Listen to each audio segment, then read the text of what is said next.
How do we find the strength to keep going when the world feels, well, so challenging? That's what we're diving into today. How to survive tough times by building up our resilience. Yeah, let's just jump right in. This quote, wow, it just hits the nail on the head for how things have felt lately, right? It's like we're all lurching from one crisis to the next, just trying to keep our balance. And that feeling, that's really the heart of the challenge, isn't it? For so many people, life right now is just a time of intense struggle. Feeling totally overwhelmed has pretty much become the new normal. I mean, just look at where all this disruption is coming from. It's not just one thing, is it? We've got these huge global things happening, pandemics, economic craziness, political turmoil. And then on top of that, we're dealing with our own personal stuff, loss, unemployment, divorce. It's a lot. And it's so important to just take a second and acknowledge how heavy that load really is. So, that leads to the big question, right? When life feels completely out of your control, what on earth are you supposed to do to cope? Well, the answer really is resilience. And here's the best part, the most hopeful part of this whole conversation. Resilience isn't some magic trait you either have or you don't. Nope, it's a skill, something you can actually learn and build. Okay, so what is resilience, really? At its core, it's just the ability to cope with loss, change, and all that tough stuff. It's how we bounce back from hardship. It's not about pretending pain doesn't exist. It's about moving through it, learning from it, and getting back on your feet. And listen, this might be the most important thing to remember from this whole explainer. Resilience isn't set in stone. It's an ongoing process. That means you can work on it. No matter where you are right now, you can actively build and maintain it. How empowering is that? So why should you care? Why put in the work? Well, because the payoff is huge.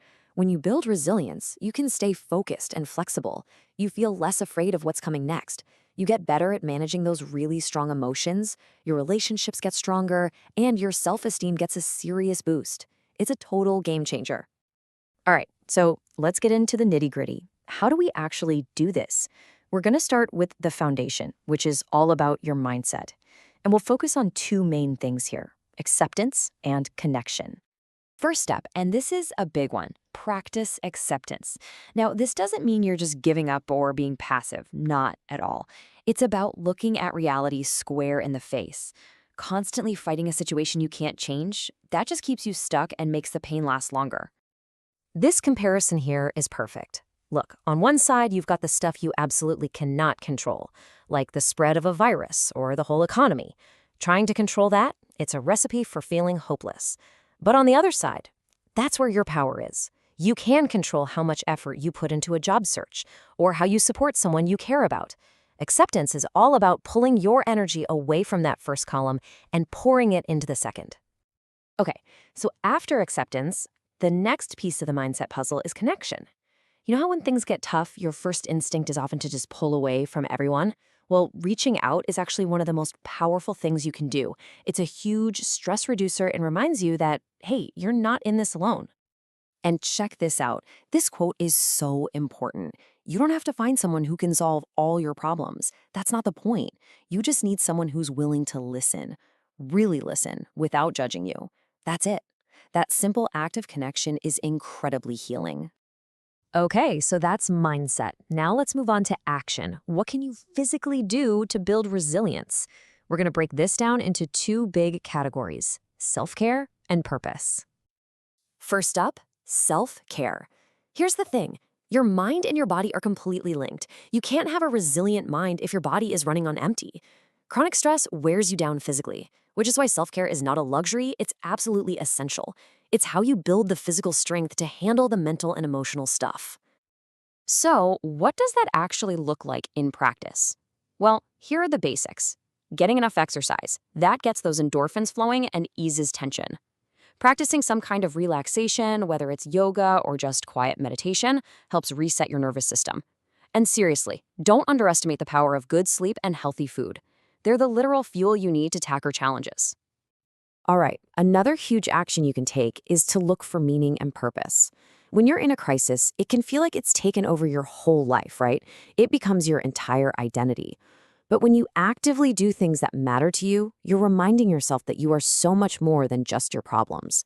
It puts everything into a healthier perspective. And this doesn't have to be some big, dramatic, find your life's purpose moment. It can be super simple.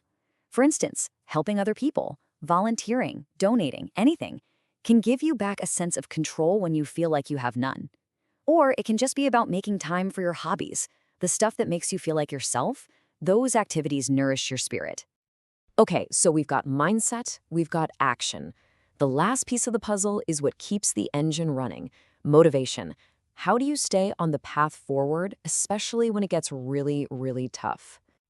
Because let's be real, all of these strategies we've talked about, they require endurance. Tough times don't usually just disappear overnight. So figuring out how to stick with it, how to stay motivated, is absolutely critical. So how do you do it? Well, you take it one step at a time. You break down those massive problems into tiny, manageable chunks. And you have to celebrate the small wins along the way. You also maintain a hopeful outlook, visualizing where you want to go, while still being grateful for the good stuff you have right now. And maybe the most important rule of all, be kind to yourself. Self-compassion is a non-negotiable part of resilience. So as we're wrapping this up, I want you to hold on to this idea. Building resilience isn't just about getting back to normal. It's actually about finding a way to grow because of the difficult things you've faced. And this last quote just says it all so perfectly. Getting through hard times can teach you so much about yourself, about the world, and in the end, it allows you to evolve and grow as a person. It's not just recovery, it's transformation. So I'll leave you with this one question to think about. We've talked about all these different tools: acceptance, connection, self-care, purpose, motivation. So what's one small thing, just one little step you can do to start building your own resilience today?